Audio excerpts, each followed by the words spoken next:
Hi friends, ഇതാണ് Belfast city hall. Northern അയർലൻഡിൻ്റെ ഒരു പ്രധാന ടൂറിസ്റ്റ് അട്രാക്ഷൻ സ്ഥലമാണിത്.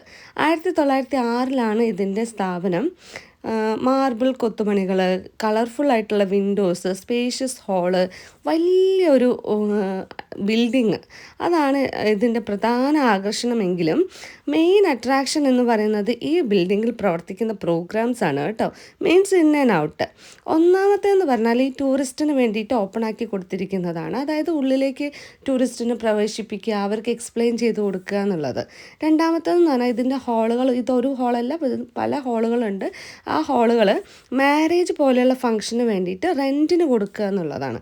പിന്നെയെന്ന് പറഞ്ഞാൽ മേയറിൻ്റെ ഓഫീസ്, കോർപ്പറേഷൻ ഓഫീസ്, അതായത് നമ്മുടെ നാട്ടിലെ കോർപ്പറേഷൻ ഓഫീസ് പോലെയുള്ള ഓഫീസുകൾ ഇതിനകത്ത് പ്രവർത്തിക്കുന്നുണ്ട്. അപ്പം ഇത്രയും മൾട്ടി ടാസ്ക് നടക്കുന്ന ഒരു സ്ഥലമാണത്. പിന്നെ പുറത്തെന്ന് പറഞ്ഞാൽ എക്സിബിഷൻസൊക്കെ വരുമ്പം, അല്ലെങ്കിൽ ഡെക്കറേഷൻസ്, നോർത്തേൺ അയർലൻഡിൻ്റെ അല്ലെങ്കിൽ നാഷണൽ ആയിട്ടുള്ള എന്തെങ്കിലും ഒരു ഫങ്ഷൻസ്, സെലിബ്രേഷൻസൊക്കെ വരുമ്പം ആദ്യം ഡെക്കറേറ്റ് ചെയ്യുന്നത് ഈ ഒരു സിറ്റി ഹാളാണ് കേട്ടോ. പിന്നെ ഇത് എക്സ്പ്ലെയിൻ ചെയ്യുന്നത് ഇവരുടെ ട്രഡീഷണൽ ഡ്രസ്സാണ്. അതായത് മേയർ പോലെയുള്ള വലിയ വലിയ ഔദ്യോഗിക സ്ഥാനത്ത് ഇരുന്ന ആൾക്കാർ മീറ്റിങ്ങിന് വരുമ്പം ഇങ്ങനെയുള്ള ഡ്രസ്സും ചെയിനൊക്കെ ഇപ്പോഴും അവർ ധരിക്കുന്നുണ്ട്. ചെയിനൊക്കെ ധരിച്ചിട്ട് വേണം വന്നിട്ട് പ്രധാന മീറ്റിങ്ങുകളിൽ പങ്കെടുക്കാനായിട്ട്. അപ്പോൾ അവർ ഡ്രസ്സ് വെച്ച് അവർ മനസ്സിലാക്കും ഇത് ഇന്ന പോസ്റ്റിലുള്ള ആളാണെന്ന്. ഇത് ഇവരുടെ കൗൺസിൽ മീറ്റിംഗ് നടക്കുന്ന ഒരു ചേംബറാണ്. പിന്നെ ഇത് ഗോൾഡൻ ചെയർ. പണ്ട് ഇവർക്ക് അങ്ങനെയുള്ള പോസ്റ്റിലിരുന്ന ആൾക്കാർ ഇങ്ങനെയുള്ള ഗോൾഡൻ ചെയറിലൊക്കെ ആയിരുന്നു ഇരുന്നുകൊണ്ടിരുന്നത്. ഇപ്പോൾ അതൊക്കെ മാറി, ഫുൾ ടെക്നോളജി മാറിയപ്പോൾ അവരും അതിനനുസരിച്ച് എല്ലാം ചേഞ്ചസും കൊണ്ടുവന്നിട്ടുണ്ട്. ഫുള്ളി ഓട്ടോമേറ്റഡ് ഡോറാണ്. എല്ലാ തരത്തിലുള്ള ന്യൂ ഫെസിലിറ്റീസും ഈ ഒരു ബിൽഡിങ്ങിനകത്ത് കൊണ്ടുവന്നിട്ടുണ്ട്.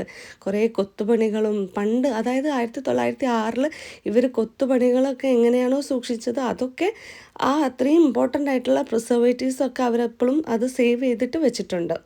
പിന്നെ ഇത് നെക്സ്റ്റ് കാണാൻ പോകുന്നത് ഹാളാണ് കേട്ടോ. ഇതുപോലെയുള്ള പല ഹാളുകളും ഇതിനകത്തുണ്ട്. ഇപ്പം നമ്മൾ കാണാൻ പോകുന്നത് അതിൽ ഒരു ഹാളാണ്. ഗ്രേറ്റ് ഹാൾ എന്നാണ് ഇതിൻ്റെ പേര്. ഈ ഹാള് ഒത്തിരി സ്പേഷ്യസ് ആയിട്ടുള്ള ഒരു ഹാളാണ്. പിന്നെ റെഡ് കാർപ്പറ്റ് വെച്ചിട്ടാണ് ഇത് ഡെക്കറേറ്റ് ചെയ്തിരിക്കുന്നത്. മുകളിലൊക്കെ ലൈറ്റ്സ് ഉണ്ട്. ഇത് ഇവരുടെ കണ്ടോ, നോർത്തേൺ അയർലൻഡിൻ്റെ ഒരു സിമ്പിളാണിത്. ഒരു സൈഡിൽ പട്ടിയും ഒരു സൈഡിൽ സീ ഹോഴ്സ്. പിന്നെ ഇവർക്ക് ഷിപ്പിനാണ് മെയിനായിട്ട് പേര് കേട്ടിട്ടുള്ളത്. അപ്പോൾ ഷിപ്പിൻ്റെ സിമ്പിളുണ്ട്. പിന്നെ കൊത്തുപണികളൊക്കെ നിറഞ്ഞിട്ടുള്ള കളർഫുള്ളായിട്ടുള്ള വിൻഡോസ് ഉണ്ട്. ആ വിൻഡോസിനൊക്കെ പല പേരുകളും പല അർത്ഥങ്ങളും ഉണ്ട്. എനിക്ക് കുറേയൊന്നും മനസ്സിലായില്ല, കുറേയൊക്കെ മനസ്സിലായി. പിന്നെ അടുത്തതെന്ന് പറഞ്ഞാൽ ഔട്ട്സൈഡ്. ഇതിൻ്റെ ഔട്ട്സൈഡിൽ ബെൽഫാസ്റ്റിന് വേറൊരു പേര് കേട്ടിരിക്കുന്നത് ടൈറ്റാനിക് നിർമ്മിച്ചത് കൊണ്ടാണല്ലോ. അപ്പോൾ ടൈറ്റാനിക്കിൽ മരിച്ചുപോയ ആൾക്കാരുടെ പേരെല്ലാം ഇവരിതിനകത്ത് എഴുതി വെച്ചിട്ടുണ്ട്.